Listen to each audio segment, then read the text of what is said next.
Dunia saat ini tengah berjuang hadapi musuh tak kasat mata yang memberi dampak pada seluruh aspek kehidupan. Namun di tengah tantangan selalu ada secerca harapan. Aktivitas terus berjalan memutar roda perekonomian. Dalam keadaan ini, seluruh dunia perlu bergerak bersama, mencapai pemulihan bersama. Ini pula yang berusaha dilakukan oleh G20. Forum G20 terdiri atas negara-negara terbesar di dunia. Bersama, G20 membentuk lebih dari 60% populasi bumi, 75% perdagangan global, dan 80% PDB dunia. Tujuan G20 adalah untuk mewujudkan pertumbuhan global yang kuat, berkelanjutan, seimbang, dan inklusif.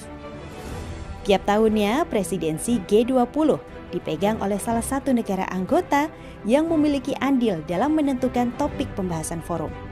Dan pada 2022, presidensi G20 dijabat oleh Indonesia.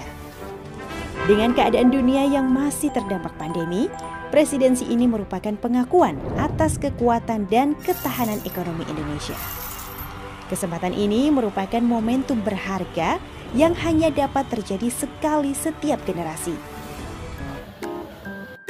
Wah, ternyata keren banget ya, Indonesia bisa jadi tuan rumah dari kegiatan internasional G20 yang diselenggarakan di Bali.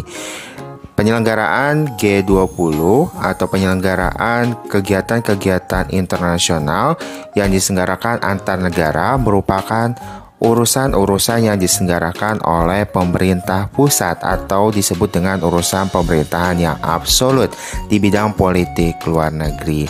Pada bab ini kita akan sama-sama membahas tata negara dan pemerintahan yang dilakukan di Indonesia. Untuk itu mari kita sama-sama simak video pembelajaran kali ini.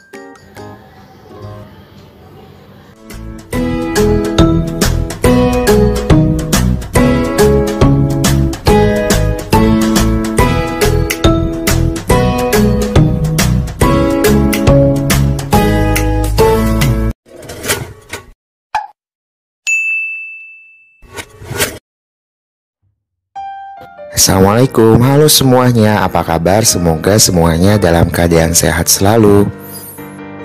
Dalam video pembelajaran kali ini, kita akan sama-sama belajar materi PPKN kelas 8, Kurikulum Merdeka bab ketiga tentang tata negara dan pemerintahan.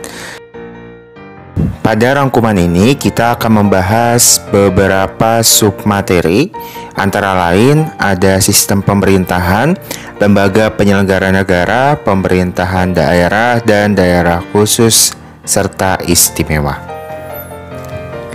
Kita mulai pembahasan dari sistem pemerintahan.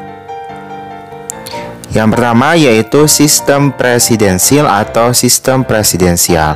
Secara singkat, sistem pemerintahan presidensial berasal dari kata presiden, di mana semua pemerintahan serta negara diatur dan dikepalai oleh presiden. Terdapat beberapa negara yang menganut sistem presidensial, antara lain ada Amerika Serikat, Pakistan, Argentina, Filipina, serta Indonesia.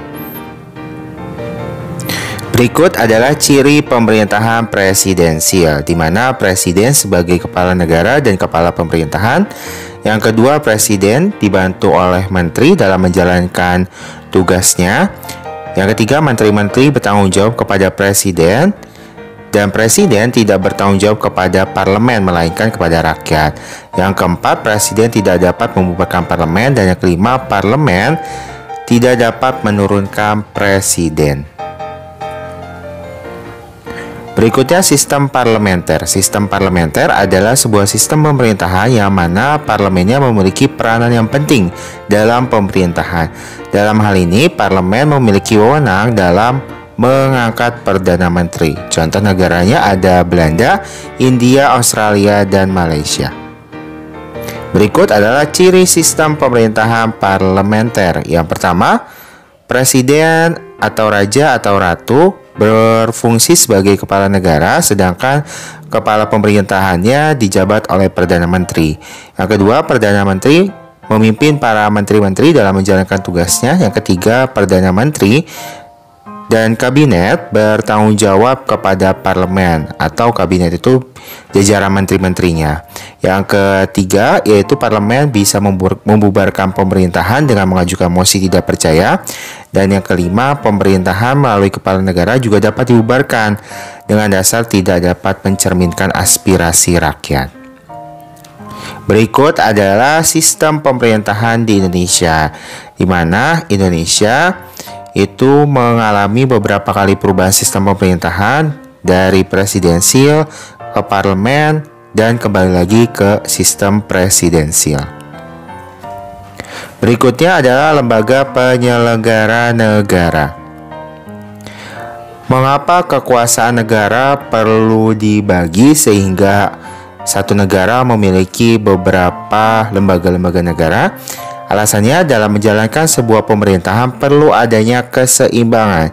Jika kekuasaan presiden tidak dibatasi, maka presiden bisa menyalahgunakan kekuasaannya, sehingga kekuasaan presiden harus dibatasi oleh konstitusi dan tidak hanya terpusat pada presiden saja, tetapi perlu adanya pembagian kekuasaan.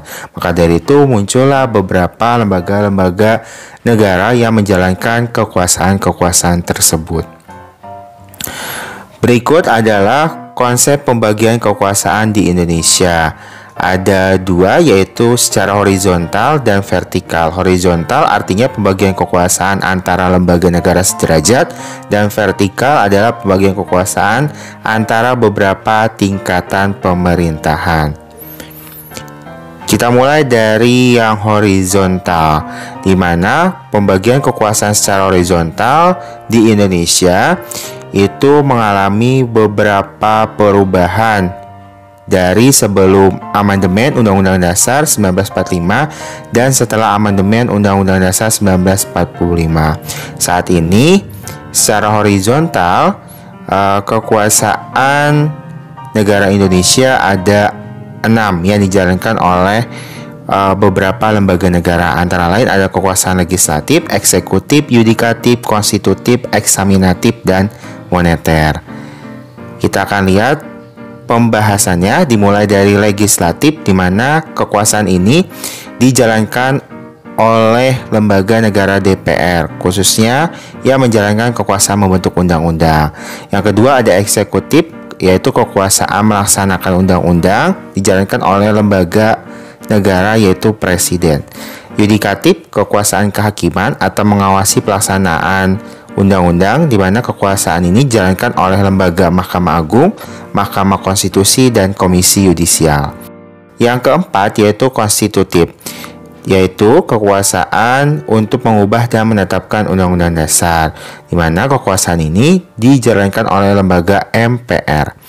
Yang kelima yaitu eksaminatif, yaitu kekuasaan untuk melakukan pemeriksaan atas pengelolaan dan tanggung jawab keuangan negara, dijalankan oleh lembaga BPK atau Badan Pemeriksa Keuangan.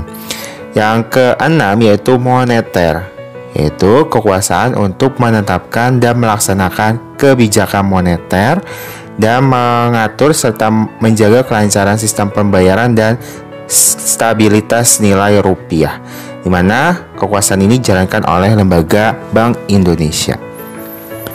Berikutnya yaitu pemerintahan daerah.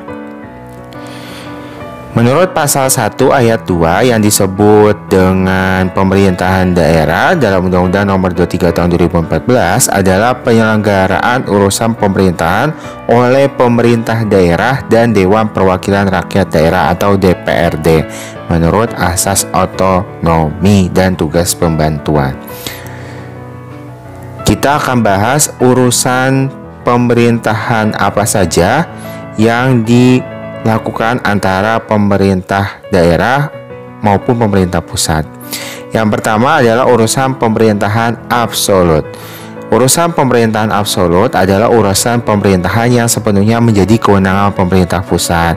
Jadi urusan ini tidak dipegang atau diurusi oleh pemerintahan daerah, hanya pemerintah pusat saja, yaitu presiden atau lembaga negara lainnya.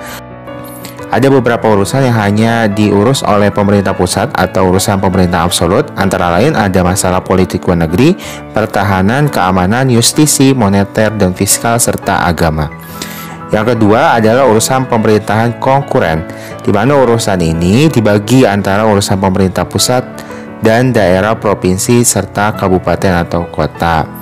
Terdapat beberapa bidang yang menjadi urusan antara pemerintah pusat dan pemerintah daerah, yaitu ada urusan wajib pelayanan dasar, wajib non-pelayanan dasar, dan urusan pilihan. Berikutnya yaitu urusan pemerintah umum, di mana urusan ini dijalankan pada tingkat pusat, tetapi pelaksanaannya dilaksanakan oleh tingkat daerah, baik tingkat provinsi, kabupaten atau kota, ataupun ke tingkat kecamatan. Nantinya masing-masing daerah bertanggung jawab ke menteri melalui kepala daerahnya masing-masing.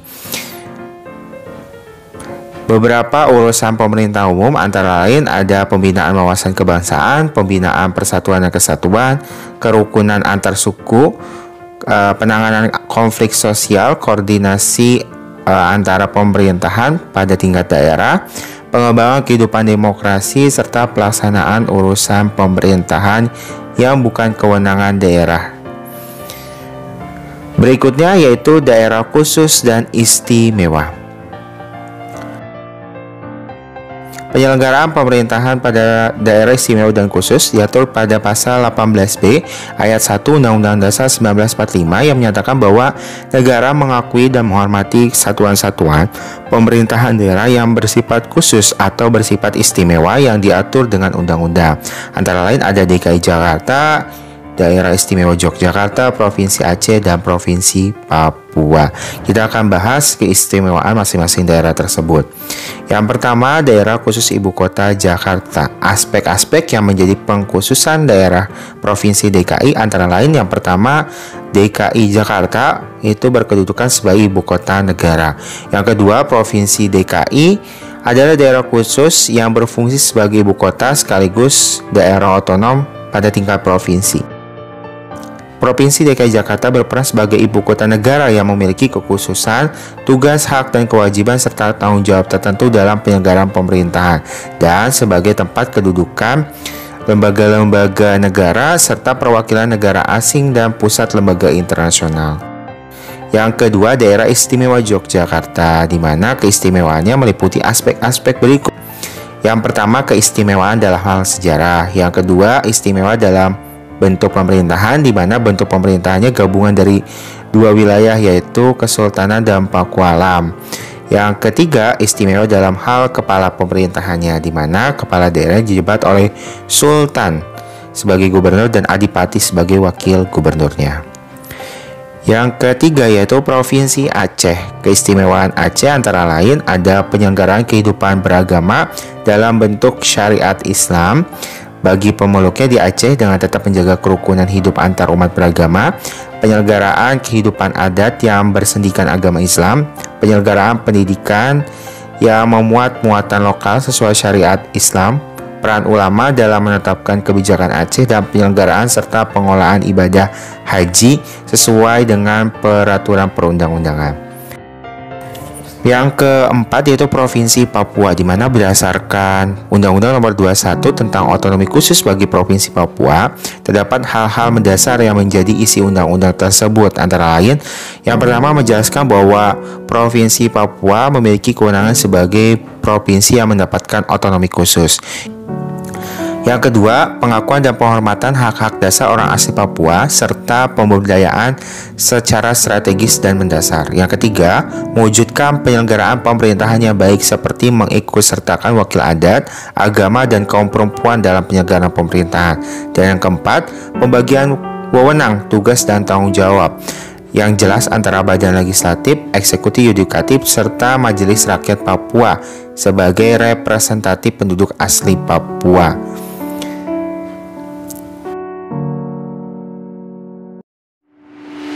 Itu dia materi pembelajaran PPKN kelas 8 Kurikulum Merdeka bab ketiga tentang tata negara dan pemerintahan.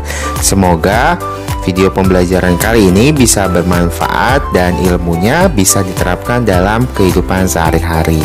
Terima kasih. Wassalamualaikum warahmatullahi wabarakatuh.